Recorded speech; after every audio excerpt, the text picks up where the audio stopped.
সবাইকে ইংরেজি নববর্ষের শুভেচ্ছা এবং হ্যাপি নিউ ইয়ার। তো আজকে আমাদের যে বিষয়টা সেটা হলো, গতকাল আমাদের কথা ছিল যে ক্যাবিনেট বৈঠক হবে, যেখানে আমাদের মন্ত্রী পরিষদের যে বৈঠক, সেখানে কিন্তু অবশ্যই অনেকগুলি পোস্ট ক্রিয়েট করার কথা ছিল, যে বিভিন্ন শূন্য পদগুলি রয়েছে বিভিন্ন দপ্তরে, সেগুলি পূরণ করার লক্ষ্যে কিন্তু আপনাদের কিন্তু বৈঠক হওয়ার কথা ছিল। তো বৈঠকও হলো এবং অনেকগুলি পোস্টও ক্রিয়েট করা হলো।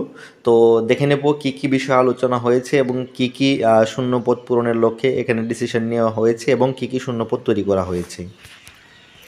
সবার প্রথমে কিন্তু আপনাদেরকে বলে রাখি, স্টেট গভর্নমেন্ট যে ক্যাবিনেট ডিসিশন নিয়েছে, যেখানে 100টা পোস্ট কিন্তু আপনাদের পার্সোনাল অ্যাসিস্ট্যান্ট পদের জন্য তৈরি করা হয়েছে, যেখানে জুনিয়র গ্রেড স্টেনোগ্রাফার কিন্তু আপনাদের কিন্তু নিয়োগ করা হবে। তো আপনাদের যারা স্টেনোগ্রাফি করে রেখেছেন এবং আপনাদের কোয়ালিফিকেশান গ্র্যাজুয়েশন রয়েছে, আশা করছি আপনারা কিন্তু এই পিএ পোস্টের জন্য কিন্তু আপনারা এখানে আবেদন করতে পারবেন।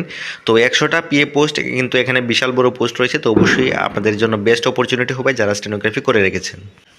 পরবর্তী যে পোস্টটা তৈরি করা হয়েছে সেটা হলো creation of 70 post for setting up new office of deputy director of prosecution in 7 district under home department. অর্থাৎ হোম ডিপার্টমেন্টের মধ্যে কিন্তু 70টা পোস্ট নতুন তৈরি করা হয়েছে, যেখানে কিন্তু আপনাদের নিউ ব্রাঞ্চ কিন্তু ওপেন করা হবে, অর্থাৎ নিউ অফিস কিন্তু আপনাদের ওপেন করা হবে, যেখানে deputy director of prosecution in 7 district, অর্থাৎ 7টা ডিস্ট্রিক্টের মধ্যে কিন্তু হোম ডিপার্টমেন্টে কিন্তু আপনাদের কিন্তু লোক নিয়োগ করা হবে, যেখানে রয়েছে টোটাল 70টা পোস্ট কিন্তু আপনাদের রয়েছে। তো এটা আপনাদের জন্য আর একটা গুড নিউজ রয়েছে। আশা করছি এটার নোটিফিকেশন খুব শীঘ্রই আপনারা পেয়ে যাবেন।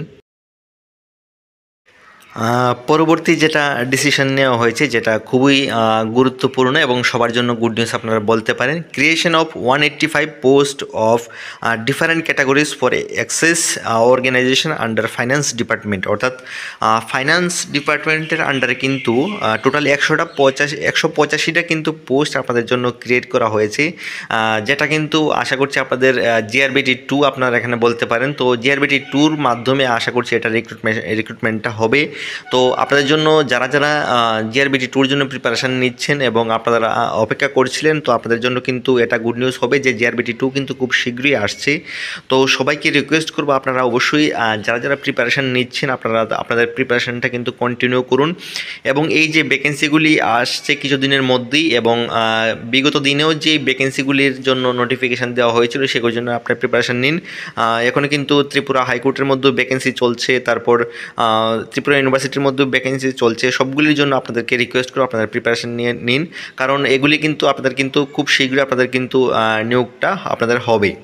এবং আপনাদেরকে আরেকটা জিনিস বলে রাখি, যারা স্পেশাল এক্সিকিউটিভ রয়েছেন, তো আপনারা চিন্তা করবেন না, আপনারা আশা করছি খুব শীঘ্রই আপনারা এটার গুড নিউজটা পেয়ে যাবেন। কারণ আমরা বিগত দিনে দেখেছিলাম যে মন্ত্রিসভার মধ্যে সিদ্ধান্ত নিয়েছিল যে কিছুদিনের মধ্যেই আপনাদের যে স্পেশাল এক্সিকিউটিভ থেকে শুরু করে সমস্ত যে পেন্ডিং পোস্টগুলি রয়েছে, যেগুলি আপনাদের নিয়োগ করার কথা বলা হয়েছিল, তো সেগুলি কিন্তু খুব শীঘ্রই নিয়োগ করা হবে।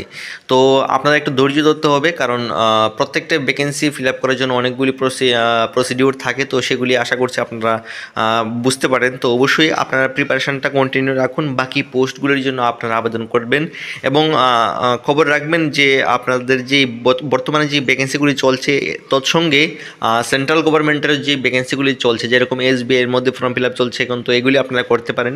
সেগুলি আপনার প্রিপারেশান নিলে আশা করছি আপনারা অবশ্যই সাকসেস হবেন। তো আপনাদের প্রিপারেশানটা সঠিকভাবে করুন, আশা করছি আপনারা অবশ্যই সফলতা পাবেন। এবং পরবর্তী সময় দেখব আমাদের ত্রিপুরা সরকার আমাদের জন্য আরও কী কী নতুন নোটিফিকেশান নিয়ে আসে। তো দেখা হচ্ছে পরবর্তীতে। এখনো পর্যন্ত থ্যাংকস ফর ওয়াচিং।